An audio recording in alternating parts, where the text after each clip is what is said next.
السلام عليكم ورحمة الله وبركاته. مرحبا بكم من جديد في قناتنا على اليوتيوب.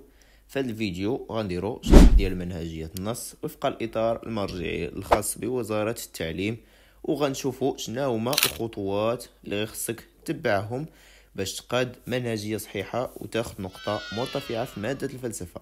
وقبل ما نبداو ما تنساش تدعمنا بلايك وابوني وبارطاجي مع صاحبك اللي عنده الباك، وما تنساش تدوز لصفحة الانستغرام حيت غنحطو فيها دروس وتلاخيص. قريب غنبداو في لايفات ديال الدعم ان شاء الله. الرابط ديال الصفحه غتلقاوه في صندوق الوصف.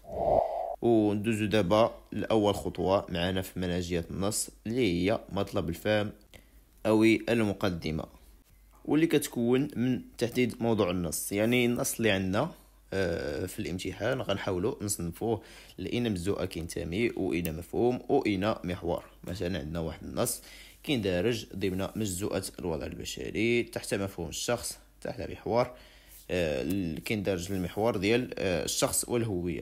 هكا خصكم تكتبوا لي في المقدمة. والخطوة الثانية هي صياغة الإشكال.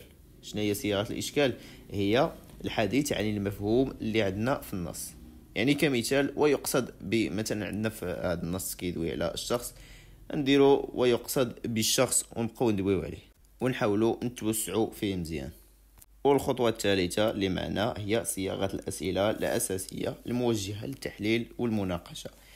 يعني آخر خطوة معنا هي صياغة الإشكاليات شنو هما دوك الأسئلة اللي كتسالي بهم المقدمة اللي غتنفتح بهم على تحليل والمناقشة اللي هي العرض. ويعني هاد الأسئلة اللي غتطرح في المقدمة هما اللي غتجاوب عليهم في العرض، يعني تحليل والمناقشة. وهكا غتكون ضمنتي 4 نقاط ديال المقدمة. وندوزو دابا للعرض اللي كينقسم لجوج ديال المراحل اللي هما التحليل والمناقشة.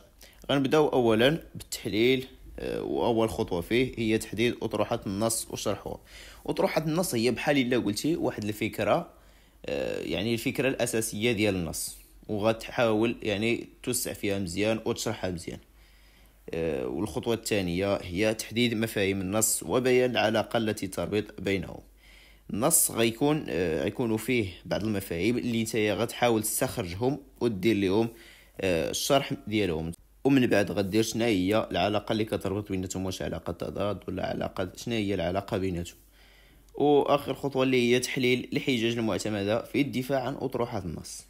يعني غتستخرج الحجج اللي اعتمد عليهم صاحب النص. مثلا كمثال اعتمد صاحب النص على اسلوب، مثلا اسلوب الفهم، اسلوب التضاد، يعني شنو هما الغرض من استعمال هذه الحجج. والا طبقتي هذا الشيء كامل غتكون ضمنتي واحد 5 النقاط ديال التحليل. وندوزو دابا للمرحله الثالثه واللي هي المناقشه. واول خطوه هي ابراز حدود وقيمه الاطروحه. الحدود والقيمه هي بحال الا قلتي الاطروحه اللي ديجا استخرجناها في التحليل غتقول لي شنو هي الايجابيات والسلبيات ديال الاطروحه. والخطوه الثانيه هي فتح امكانات اخرى للتفكير في الاشكال الذي يثيره الناس.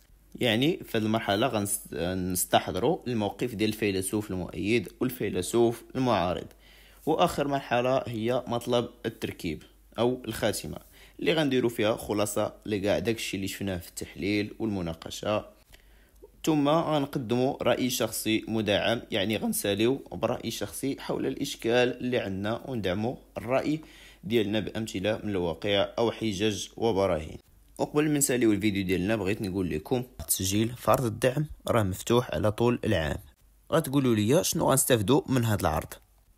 واخا انا نقول لكم، في الاول غيوصلك فيديو فيه تعريف بالفلسفه بشكل عام. ثانيا غيوصلك PDF ديال تلاخيص ومنهجيات خاصه بك فقط، خاصك تراجعهم وتحاول تحفظهم مزيان. وفي الاخر غيوصلوك تمارين اللي غتجاوب عليهم وتصيفط ليا باش نصححها معاك. اللي بغى ينضم لينا يصيفط ميساج في باك 2025 للرقم التالي. حاول تسربي باش تشد بلاصتك. اذا كان هذا هو الدرس اللي عندنا اليوم. كنتمنى نكون توفقت في شرح لك هذه المنهجيه، ونتمنى حتى نتوما تكونوا استفدتوا معنا في هذا الفيديو. ودمتم في امان الله ورعايته. نتلاقاو في الفيديو الجاي.